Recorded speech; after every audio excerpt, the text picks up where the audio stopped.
upon a time, a daughter complained to her father that her life was miserable and that she didn't know how she was going to make it. She was tired of fighting and struggling all the time. It seemed just as one problem was solved, another one soon followed. Her father, a chef, took her to the kitchen. He filled 3 pots with water and placed each of them on a high fire. Once the 3 pots began to boil, he placed potatoes in one pot, eggs in the second pot, and the ground coffee in the third pot. He then let them sit and boil without saying a word to his daughter. The daughter moaned and impatiently waited, wondering what he was doing. After 20 minutes, he turned off the burners. He took the potatoes out of the pot and placed them in a bowl. He pulled the eggs out and placed them in a bowl. He ladled the coffee out and placed it in a cup.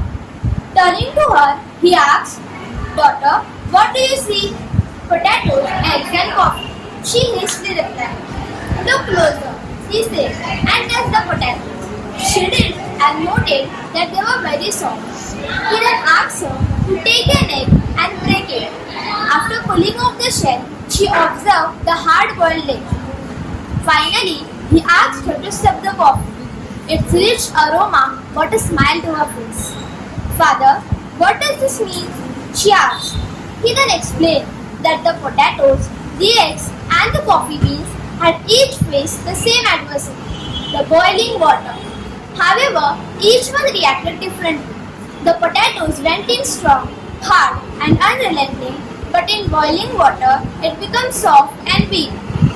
The egg was fragile with a thin outer shell protecting its liquid interior until it was put in the boiling water. However, the ground coffee beans were unique. After they were exposed to the boiling water, they changed the water and created something new. "Which are you?" he asked his daughter. When adversity knocks on your door, how do you respond? Are you a potato, an egg, or a coffee bean? Moral: in life, things happen around us. Things happen to us. But the only thing that truly matters is what happened with us. Which one are you? Thank you. एका स्वामी विवेकानंद सर्वधर्म परिषदेसाठी अमेरिकेत गेले आणि त्यांनी दिलेल्या भाषणातून संपूर्ण अमेरिकेचे मन जिंकून घेतले.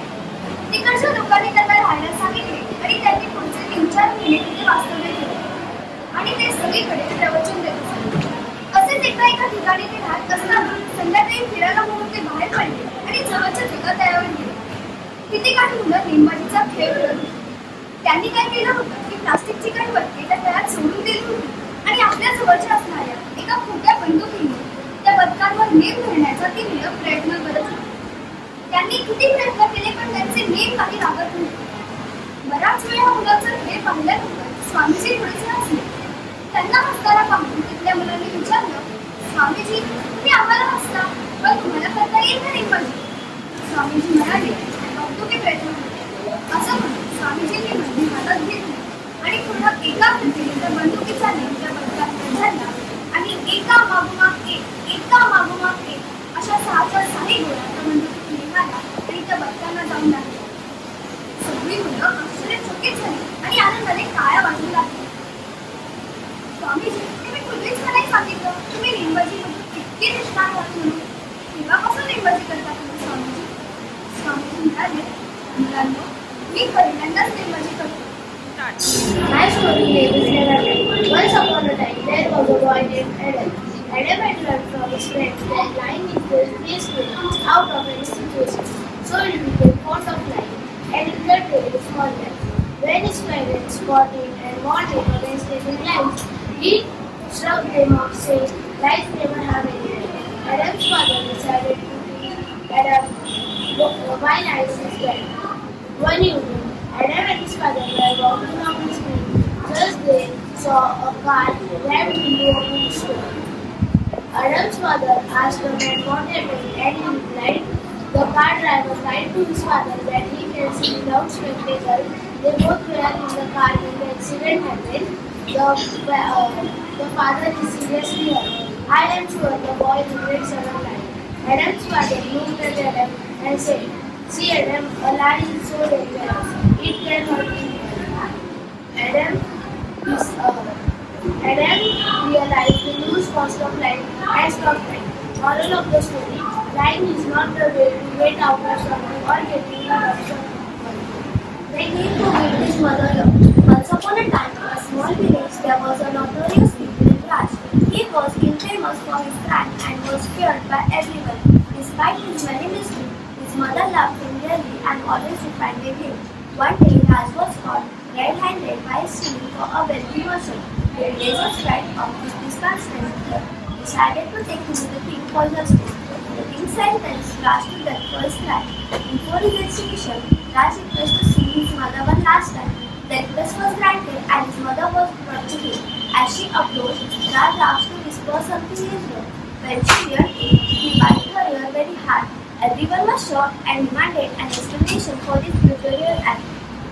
Raj with his teary eyes said, "When I was child, I stole a small piece of candy from a market. Instead of scolding me and teaching me from right from wrong, my mother praised me and ignored my wrong way. It was her failure to correct my behavior that led me down this path. If she had reprimanded me, then I might not become a threat." His mother, hearing his words, wept bitterly, realizing the truth what she had said. His mother loved her son but failed to guide him properly. Moral of the story: ignore inner child mistakes and not teaching them right from wrong can lead in a greater mistakes in the future. It's essential to correct and guide children from young age which can lead in the growth into responsible adult. The race of respect. Once upon a time, there was a boy who was a very good runner. He lived in a small village. He was very competitive and winning meant everything to him. One day, he participated in a running competition where the entire village cheered him and two other little boys throughout the race. The little boy took the winning stride and came in first. The crowd cheered and the boy felt proud and important. However, there was one wise man who remained calm and expressed no sentiment. A second race was called with two new challengers who came forward to run against the little boy. Sure enough, the little boy finished first. The crowd once again was ecstatic, but the wise old man remained calm and expressed no sentiment. The boy was proud of himself and pleaded for another race. Seeing this, the wise old man presented the boy with two new challengers. One was a frail, that is an elderly lady, and the other was a blind man. The boy said, "This isn't too hard." The wise old man replied, "Then race." The boy was the only competitor to finish the race, leaving the other two challengers standing at the starting line. This time, no one was cheering him. He asked, "What happened? Why are you not celebrating my success?" The wise old man replied, "Race again, but this time you all must finish together." The little boy approached the starting line, and when the race began, he took both the challengers by the hand and started walking slowly towards the crossing line, crossing it with the other two challengers. This time, the crowd was delighted and they started cheering for the runners. The boy was happy but wanted to know why the crowd cheered only when the team finished together. He asked, "Who is the crowd cheering for? Which one of us three?" The wise old man replied, "In this race, you have won more in any race you have ever run before. The crowd is not cheering for one winner, they are cheering to show you respect." The moral: is winning only the measurement of your success? If you always win, soon people will stop cheering for you. When you look at your life, you must ask, who is running next to me? If it wasn't a fair match, did I help others succeed? Did we all finish together? It is not always important. If we win. What's important is how you run the race.